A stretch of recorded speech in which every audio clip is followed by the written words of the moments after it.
All right, we are back. Thank you for joining us for yet another week.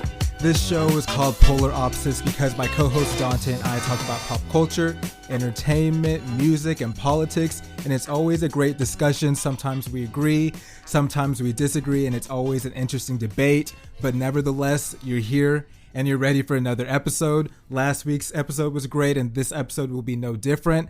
I'm feeling good. Okay, let me stop lying. I'm not feeling good, but we will touch on that in a second. Dante, how are you? I can't complain. Even if I did, nobody would listen to it, right? So it doesn't matter. But nah, I'm all right. It's, fresh start to the week. We got to make the most out of it. I try to come on here and be positive. So make the most out of it. Positive energy into the universe. And hopefully it comes back to me.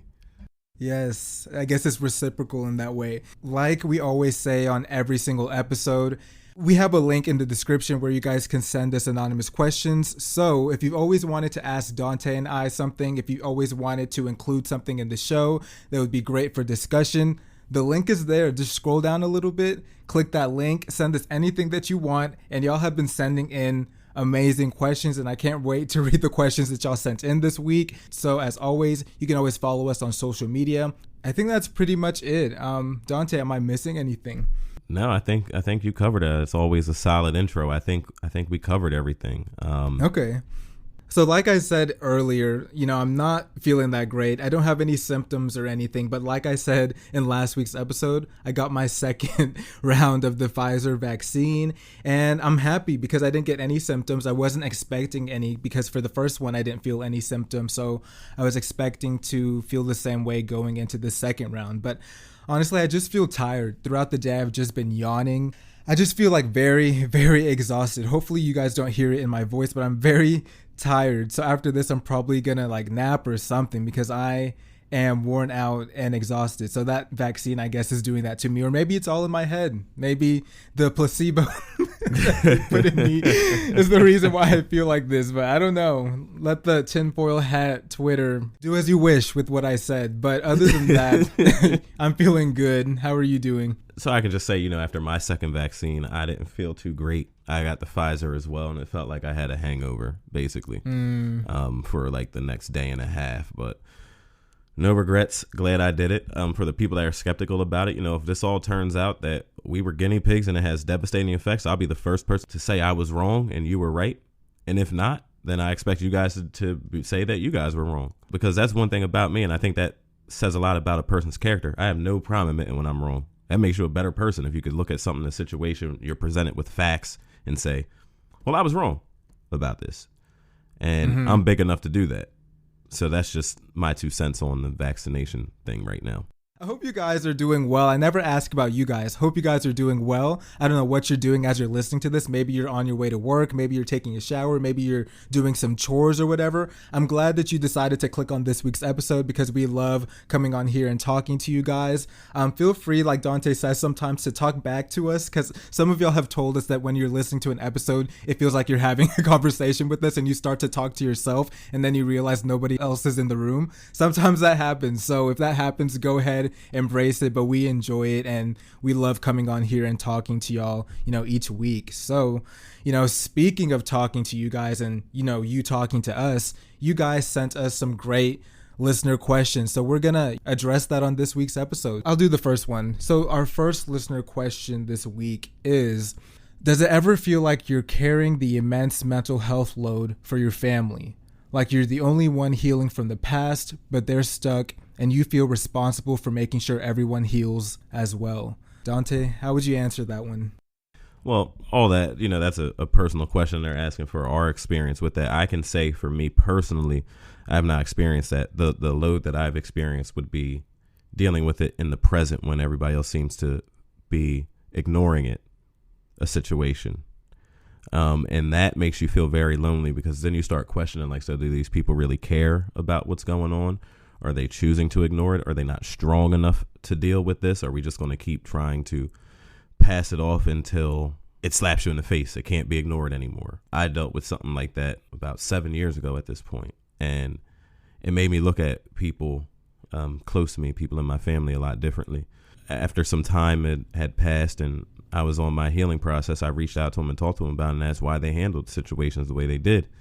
And, we've come to some sort of understanding. It doesn't mean that I agree, because we don't have to agree, but I can try to understand. That's my personal situation for it, but not healing with the past and trying to make people heal with me. No, I haven't experienced that personally. How about you? I haven't experienced that either. Whenever I think of this question, I think of like generational curses. And I know some people believe in generational curses where things that happen to your life are meant to happen. And that's because of a curse that somebody placed on your family.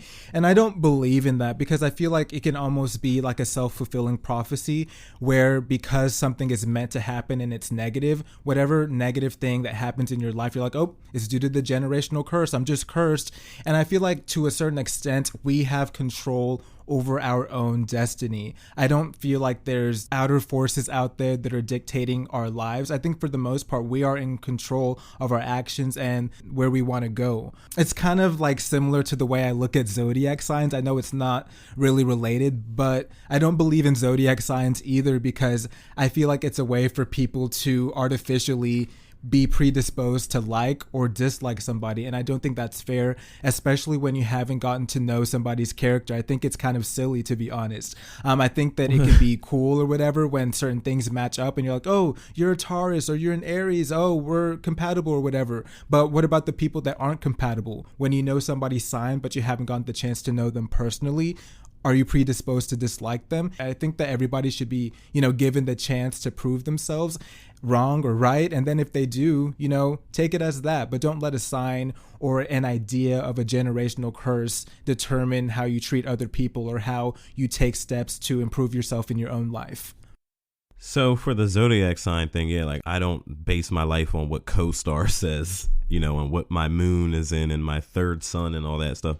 Nah, if you get down with that, good for you. But I don't base my life off of zodiac signs. But there's two things I want to say about that, is that there definitely are some characteristic traits that, different zodiac signs have. Like, we're both Capricorns, right? There's a lot that Capricorn says that you and I have in common with what the overall theme of the sign is. Determined, strong-willed people. Yeah, for sure. I think that, I'm not speaking for you, but I think that fits both of us. And then I say it on here too. The vast majority of Sagittariuses are horrible people. Okay. I've only met like 2 good ones in my whole life. So just putting that out there. But besides that, I'm done with the zodiac talk. Yeah, I don't believe in zodiac signs. Y'all know my stance on this. And I think that zodiac signs are so general that it can apply to anybody. Think about Capricorn, hardworking. Who isn't hardworking? Like, oh, strong-willed. Everybody is strong-willed. Like, that can be placed on anybody. Yeah, but there's some people that are Capricorns that aren't strong-willed. So it's like, what do you say to those people? So I think it's just silly, because most of the time they're broad enough to where people that want to believe the positive traits will be like, yeah, I like to work hard. Yeah, I'm diligent or whatever. Anybody can apply to that. Man, you're going to have Zodiac Twitter coming for you. I don't care. Y'all come for me all you want. Wait until their moon is in Leo. They coming for that ass, Justin. Rising sun, rising star. I don't believe in it. For whoever asked this question, I hope we were able to answer it to the best of our ability. Thank you so much for writing in. Yes, thank you. And I'll read the second question we're going to read today. This is another anonymous question, obviously. And they said, I've heard that straight men don't change unless it's for a woman. This always felt weird because I think it infantilizes grown men and puts the onus on a woman to be, in quotes, the right woman for a man to treat them well. What are your thoughts, Justin? I believe whoever wrote that, there's a lot of immature guys out there. When it comes to getting serious, they meet the right girl or whatever. Because of that right girl, they decide to change their negative behaviors to adapt to that girl. So it kind of like that person says, infantilizes men, because I don't think that it should take the idea of a good woman coming into your life to change for that person. Just be a good person overall. That growing up shouldn't be predicated on somebody else. It should be an internal thing with the work that you're doing for yourself to grow and change. I agree with the majority. of what you said there. I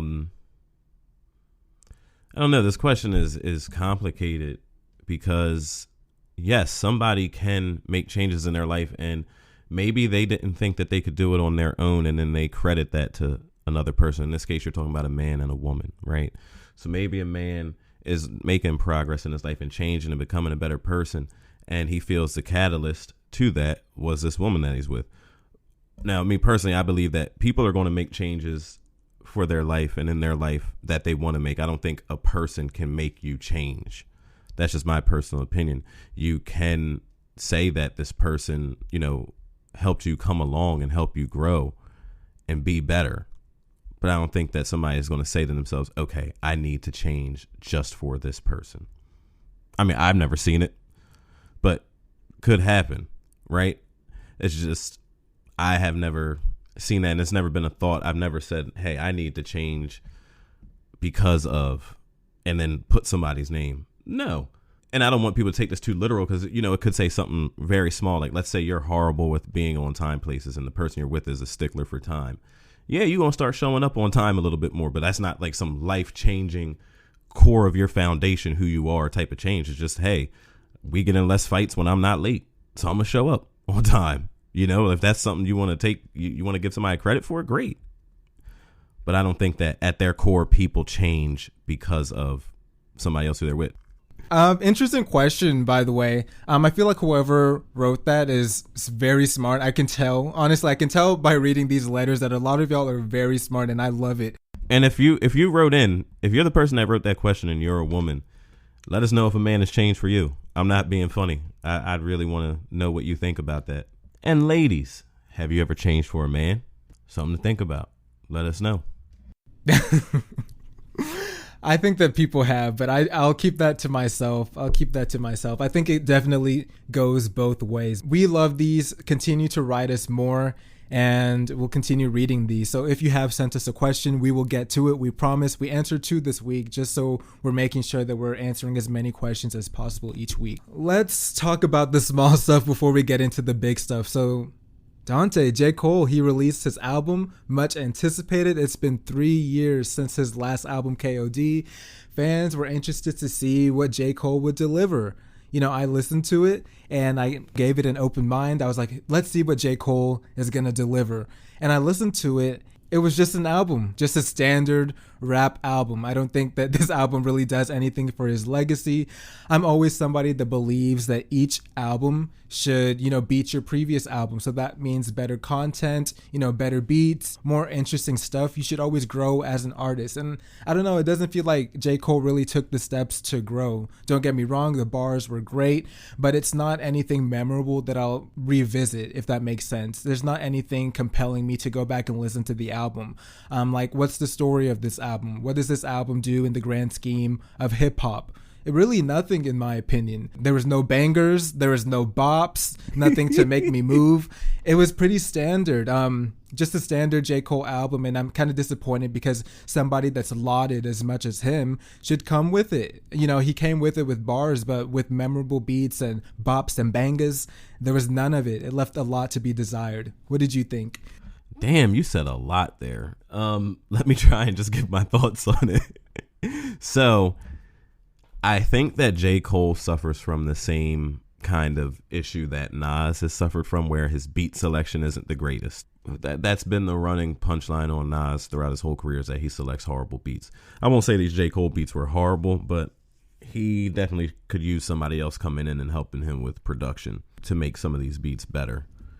I've listened to the album once all the way through. It's going to be in my rotation for the next couple of weeks so I can, really dissect it and everything. I can tell you that I was not a fan of KOD, right? So that's not something I ever go back to. I go back to 2014 Forest Hills Drive all the time. I like the Sideline Story, so I still listen to that. So I want to give this, more spin and more airplay. I really like the third track on there, My Life. You know how everybody... We talked about this before, but everybody has like an artist or a rapper that they like that isn't really that good, but it's just something about them that you like. 21 Savage is that for me. Like, I like him on this song a lot. So, I don't know. But no, I don't think it's like an album where we're like, oh my God, the game has changed. And I think it's, it's only been out, not even been out for a week. So, like, if anybody's out there saying that, you're doing this new generation recency bias where everything that comes out brand new is the GOAT. If you're saying that this album is the GOAT, is one of the best albums ever, yeah, you can't determine that in 4 days that it's one of the best albums of all time.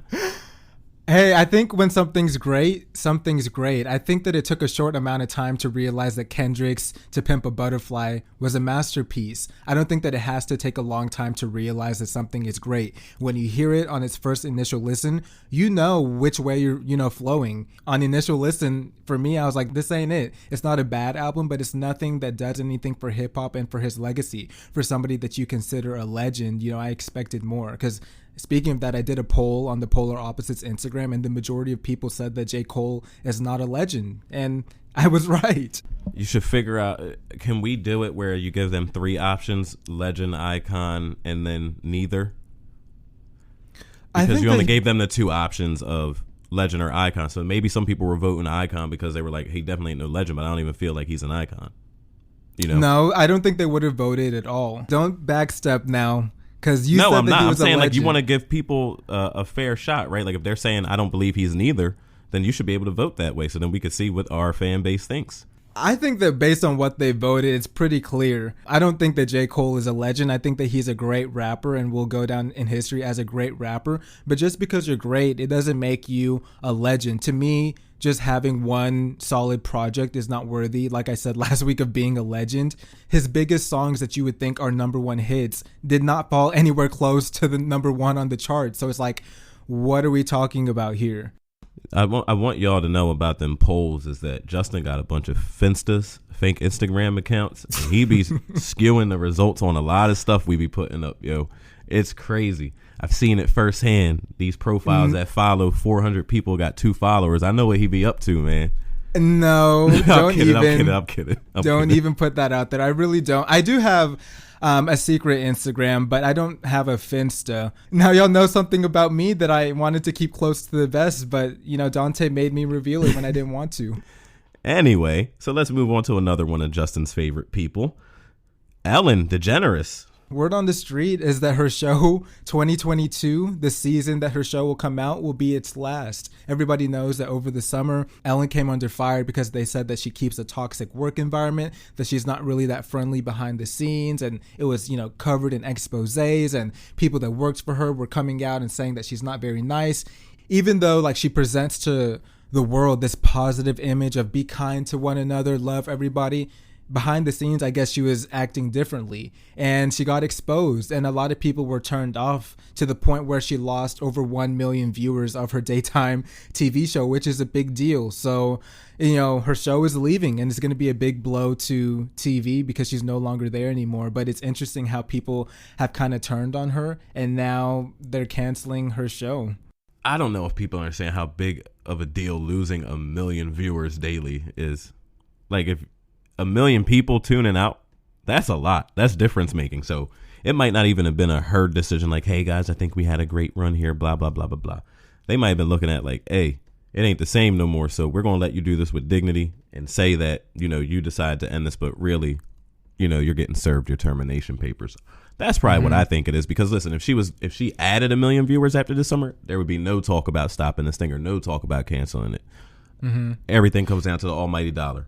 That's why I always tell people it's important to be authentic to yourself, because you can only project that facade for so long before it starts to crack, and then you reveal who you really are. And sometimes people might not like that image that they see beyond the mask that you wear every day. So just be yourself. It's much easier that way, to be honest, than to pretend to be something that you're not.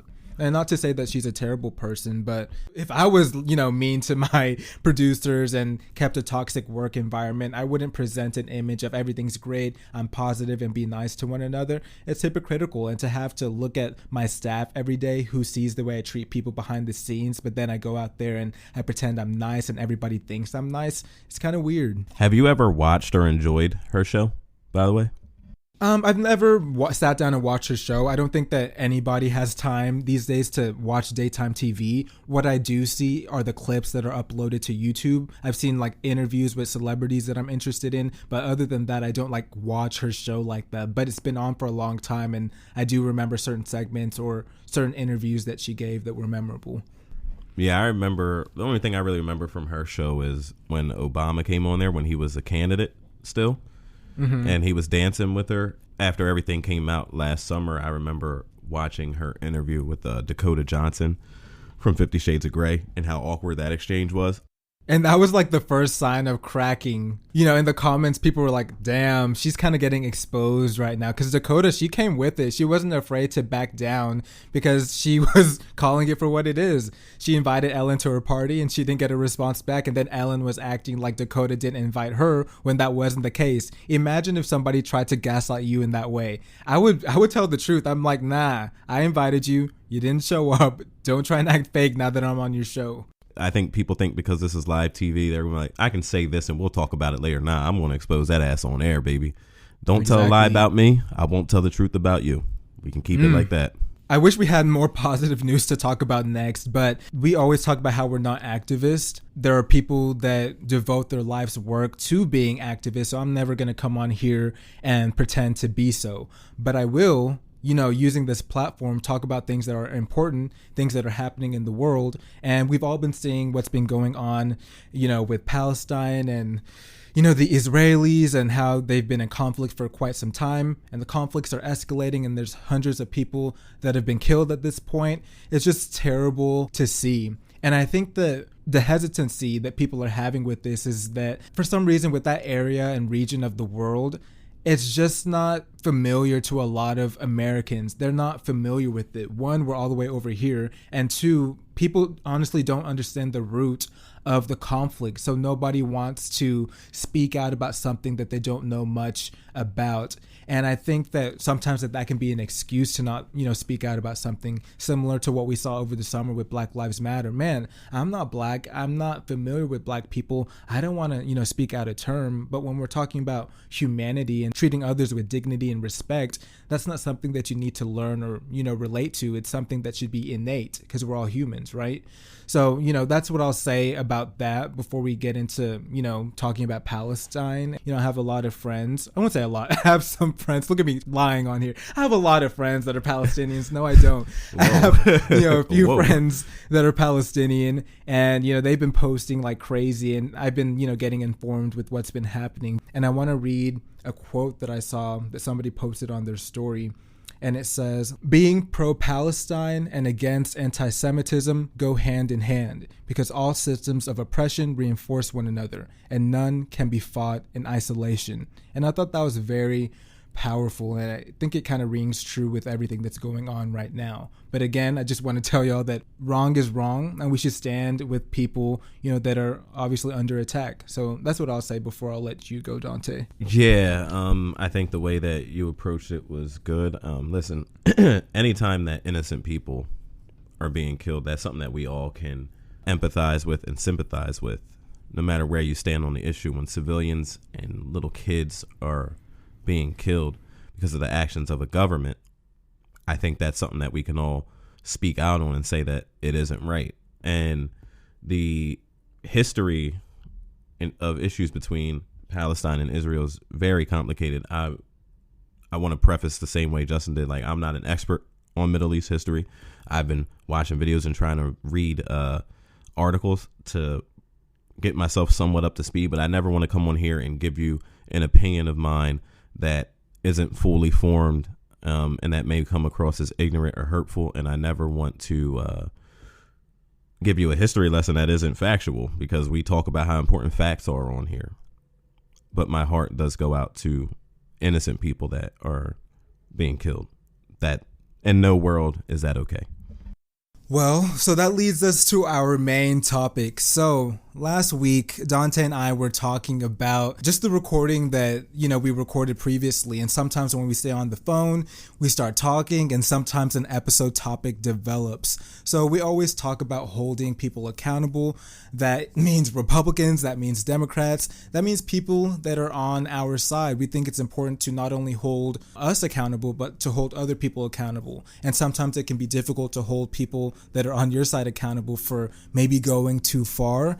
So, that's basically what we're talking about this week. We're talking about instances in which the left has sometimes gone too far. Because even though Dante and I consider ourselves, on the left, I guess, we can acknowledge moments in which the left has gone too far. Maybe gone too far in ways that we don't agree with. And it's okay to disagree with people that are on your side, because I think that leads to healthy debate. I think that fits in with the meaning of this show. And I think it, is a really good topic to address, because I don't think we've ever talked about it before. I agree. We talked about last week the problem with liberals, right? And then we're not, lumping everybody together, but we hold people accountable, right? So we're going to talk about the problem with people on the left and instances where they go too far. And just for good measure, in the spirit of holding people accountable, we're going to talk about people on the right and how they do it too. You think the left goes too far? What? What are you talking about?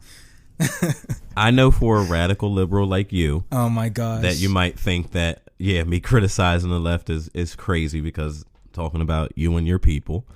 But yes, there are times where the left goes way too far. And I saw the perfect tweet to explain my thought process and feelings on this, right? So Michael Harriot tweeted, "Me, I love what blank person did." Twitter responds, "Blank is trash. In 1979, they stole a pencil from a child who was born without a head. Me, okay. I just like the one thing that they did, though." Twitter, "So you're supporting robbing headless kids?" That's what it's like being on the left, like it's crazy. Like we talked about this yesterday, and this could go with normal people too, separating a person from their works. So a person could dedicate their life to doing amazing works that advance humanity at every level. Behind the scenes, they might be a horrible person. How do you separate it? Where do you stand on that line of separating a work from the person? And I feel as though the left will attack people and bring up stuff that somebody said on Twitter when they were 15 years old. And it's like, come on now. I'm sure if you go back in anybody's past, you can find something that they said or did that isn't up to the level today, or like the tweet said 1979. It's 2021. Like, are we canceling somebody for stealing a pencil in 1979? Does that make them a horrible person the rest of their life?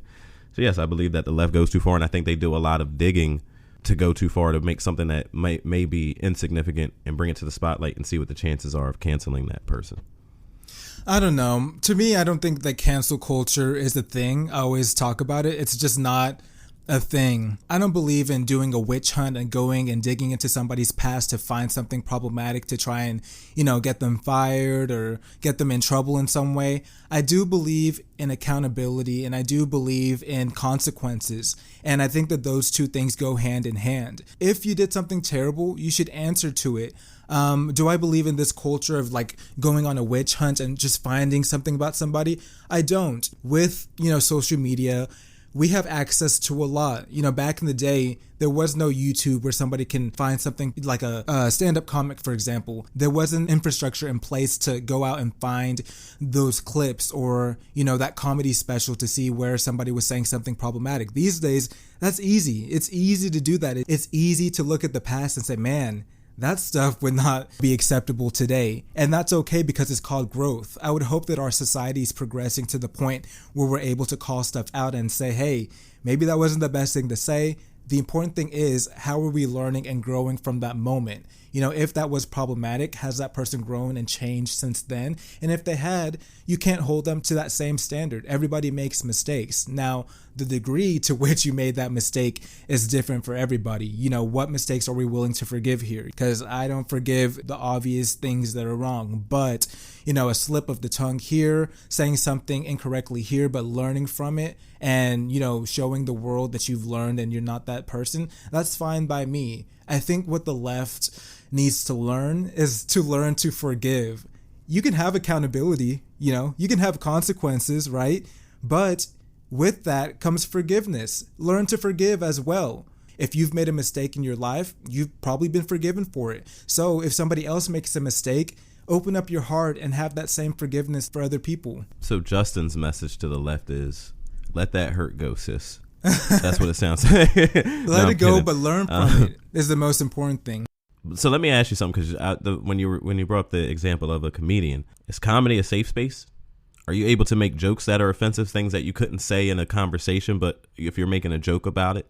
And let me give you an example, right? This special is 40 years old at this point now, but Eddie Murphy's role in Delirious, he said a lot of very disparaging things about gay people.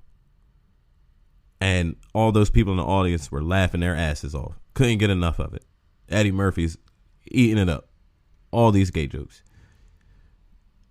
I'm pretty sure people's feelings were hurt by that. Now, if this is for the sake of comedy or for the sake of entertainment, does that make it okay? Or is comedy a safe space?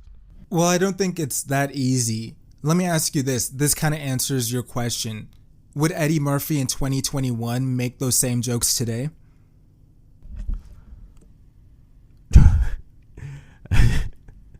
I kind of feel like he would. Same like Dave Chappelle has never stopped making transgender jokes. Never.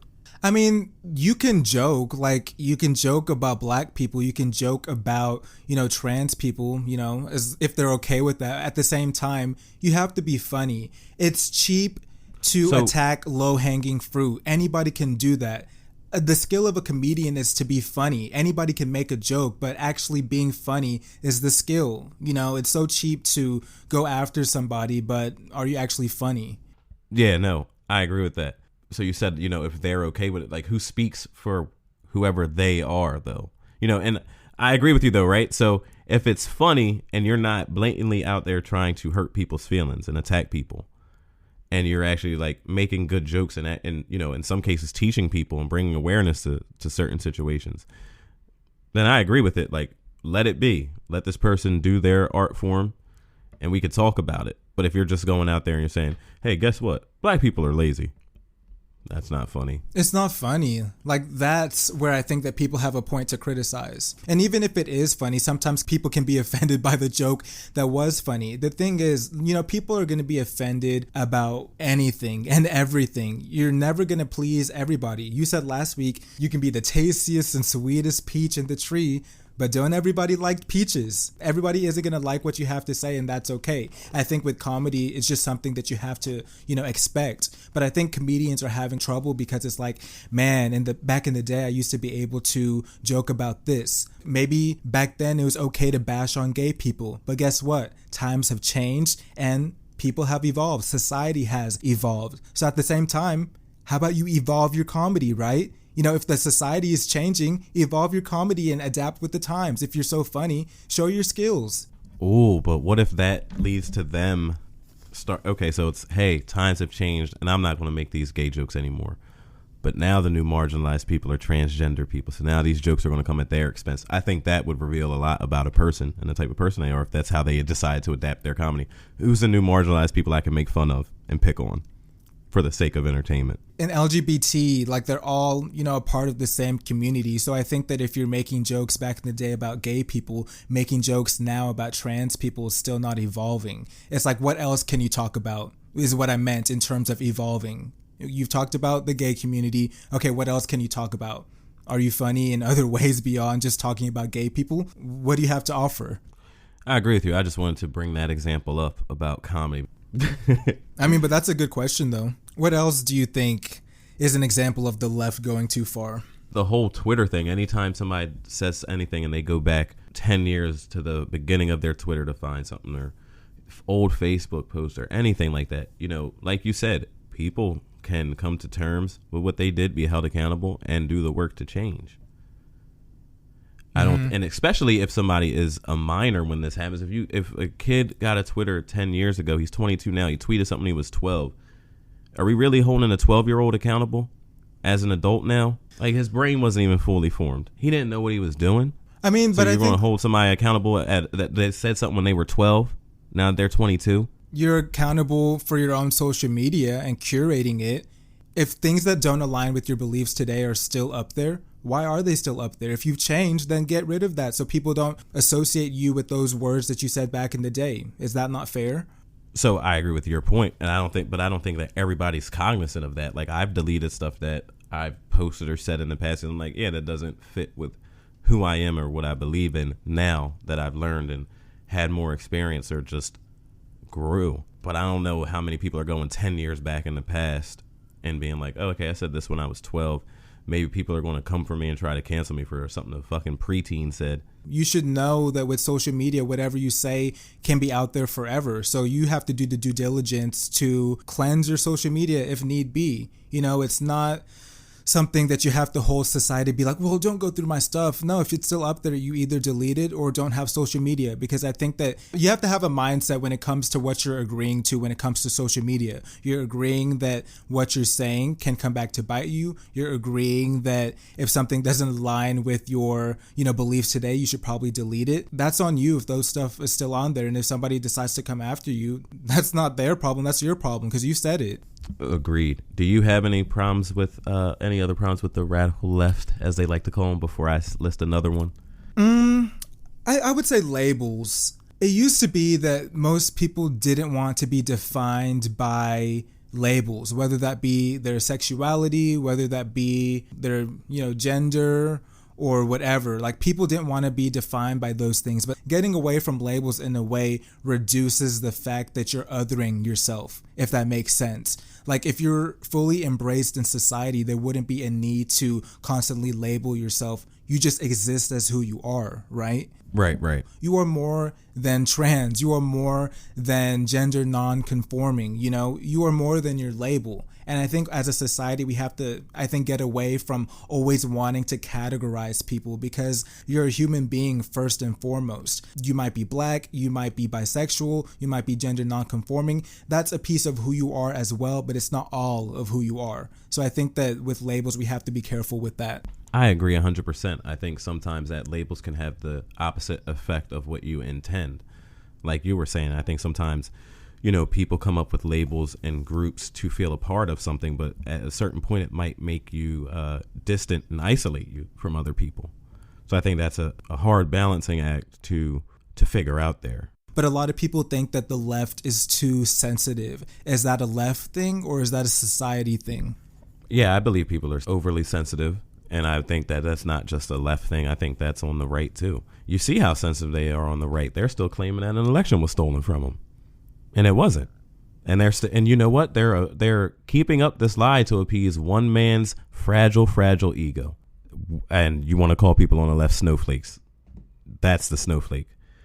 You guys kicked out Liz Cheney from a leadership position because she wouldn't go along with the lie. That's a snowflake, and that's cancel culture. You turn on Fox News, all they talk about is cancel culture. They're canceling Dr. Seuss. They're canceling your kids. They're canceling Jesus. You're canceling people because they don't agree with you. That's what you're doing. You're canceling Liz Cheney because she don't agree with you. They turned AOC into the biggest boogeyman of all time. They cancel people when their opinions don't align with them. And that's overly sensitive, because you kick somebody that has been a standard bearer for your party out of a leadership position because she doesn't agree to sell her soul to keep up with a lie. And there's some people that said that, for another example, that brands like Aunt Jemima, like rebranding themselves based on everything that was uncovered with the history of that brand, is going too far. They rebranded because their imaging is racist. Like, you have a slave woman, a mammy, as they call it down south, as your fucking character. That's why they rebranded. And Jemima, I don't even want to get started on that shit, man. Mm-hmm. That's why they rebranded. Right. And I think that's an example of things not aligning with your views. It sucks that it took a huge protest for people to start analyzing the things that are problematic that they've just been selling to us for so long. Because when I was growing up, I thought Aunt Jemima was my real aunt. I always wanted to buy the syrup with the black lady on there. I was like, I want that one. I want that one. Wait. I have something interesting for you now that you just said that, right? Mm-hmm. You said, hey, and I know you were making a joke and just like, hey, I always wanted to buy the one with the black lady on it because I thought that was my real Aunt Jemima. Is representation good even if it's bad? In the sense that, hey, this is clearly an antebellum era slave woman being marketed to us for some wholesome pancakes. It's the only black person we see on a thing like this. So, hey, we feel included, but the image of us is not a good one. No, I think harm is harm. And if the foundation of that brand is rooted in negative stereotyping and racism, it's not a win, even if that's a black person, because it's a win for a corporation. The fact that they have a black executive after 30 years, no, it's not a win, because overall black people aren't represented more in those fields. So just because there's one black face there doesn't mean that changes anything about the systemic problems that plague the community. Beautiful answer. Sorry for interrupting you. No, you're fine. Another thing that I saw, so it said this article that I'm reading off of was published in the height of the protest last year. So they said that this is in regards to the film The Help. Liberal activists are pushing for Netflix to remove The Help, which documented the historic plights of black maids in the 1960s because it was directed by a white man and based on a book written by a white woman. Viola Davis, who starred in the movie, claims she regrets being part of the project. Despite leftist criticism, the inspirational film was one of Netflix's most viewed pieces of content amid the George Floyd protest. What do you think of that, first of all? So the only person that's allowed to make black movies now are black people? Like, that's what leads to my frustration, and I'm probably not the best person to have on a podcast about this because I'll get tongue-tied because I get frustrated talking about this. No, I mean, stuff, say right? What's on your heart. I think people would love to hear what you have to say because that's why we have the show. So the book was written in the 2000s, but if that story was written during the time, like how the movie is set, right? Like this woman wrote a book in the early 60s. If that story would have been told from the perspective of a black woman writing that story, it wouldn't have been published because people didn't want to hear about, one, she's a woman. Two, she's black. They didn't want to hear on a mass level about people struggling for their rights. So if that white person writing that story was the vehicle to get the message out, I don't think that's a bad idea. But that's not what happened. If it's lending voice. Right, that's if your hypothetical is the case, but that's not the case in terms of this book. In the case of this book, The Help was written in 2009 and it was directed by a white man and the film was released in 2012. So based on the knowledge that we have with that, do you think that, it's still going too far whenever people are saying that Netflix should remove The Help because it was directed by a white man and written by a white woman? Yeah. So one, thanks for telling me that. I didn't know there was a book. I thought it was just a movie. So I didn't know when a book was written about it or whatever. But yeah, man, I think that's going too far. Like Brad Pitt produced on 12 Years a Slave. Should we cancel that movie too? Because he's a white man. Let's dive deeper a little bit. Do you think that it's exploitative in any way for a white person to write a novel about mainly just black people and the plight of black people without having experienced directly what those people are going through? Because what are you drawing from in order to bring those stories to life?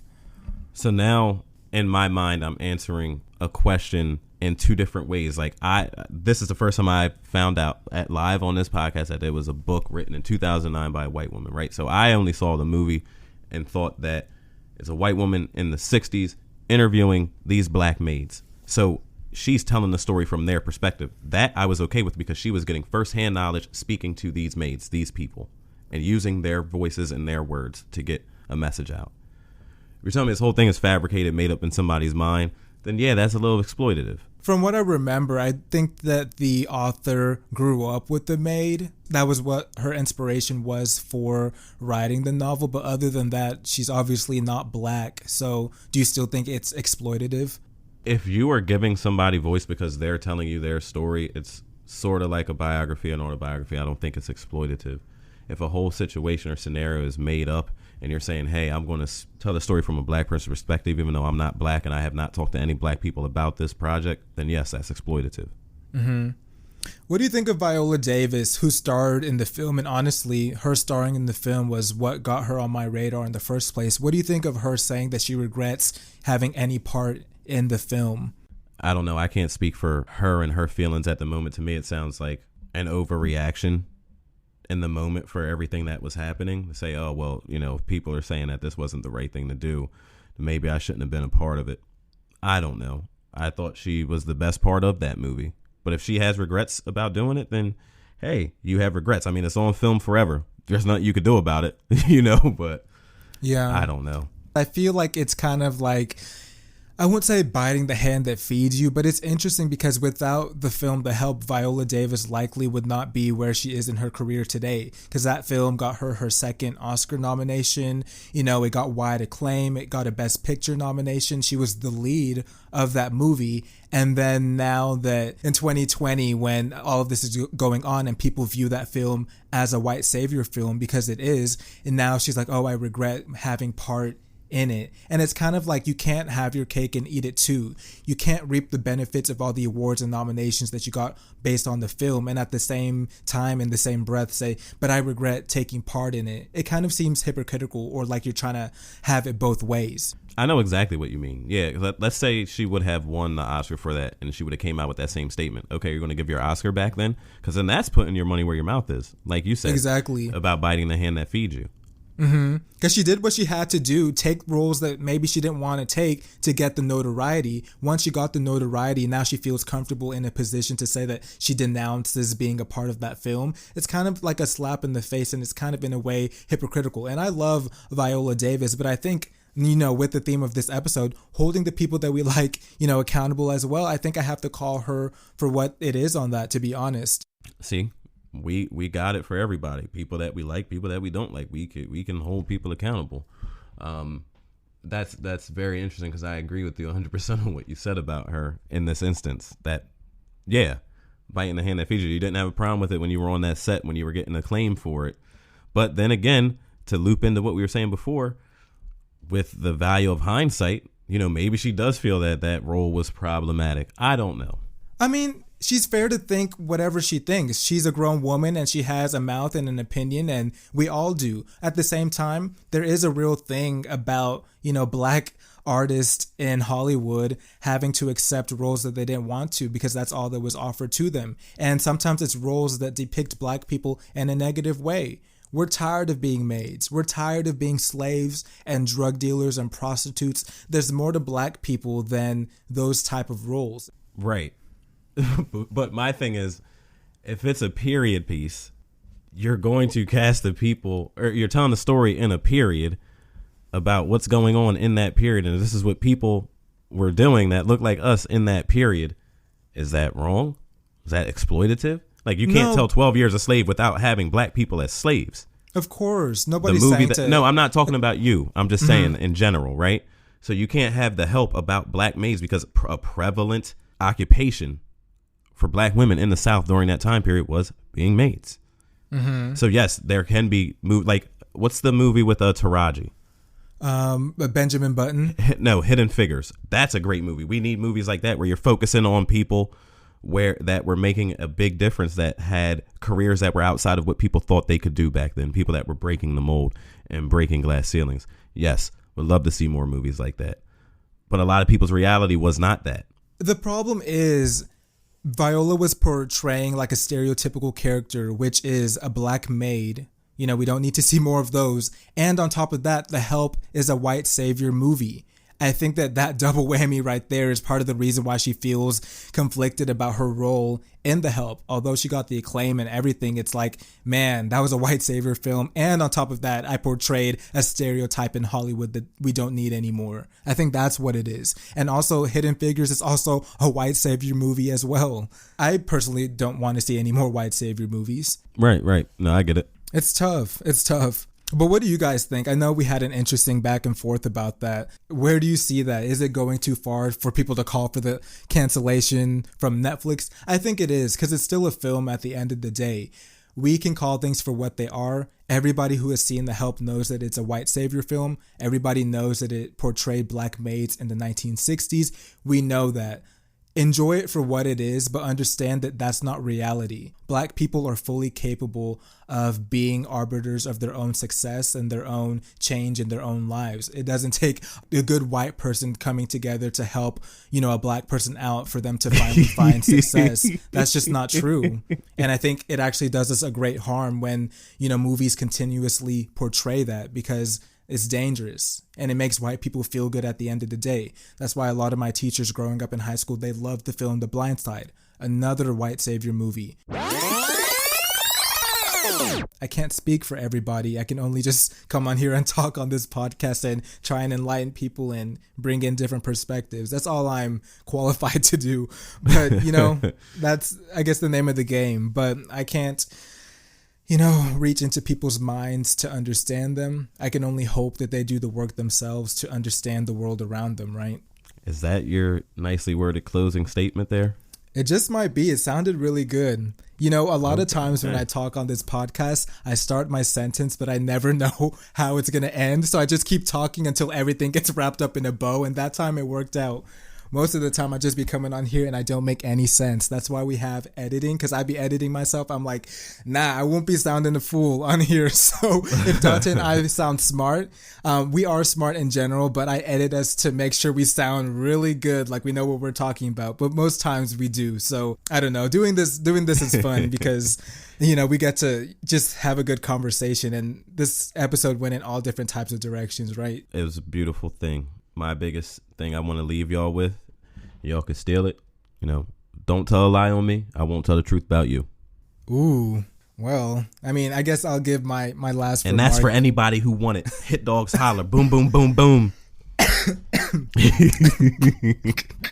I'm keeping that in so people can hear me choking on my water. It's very embarrassing.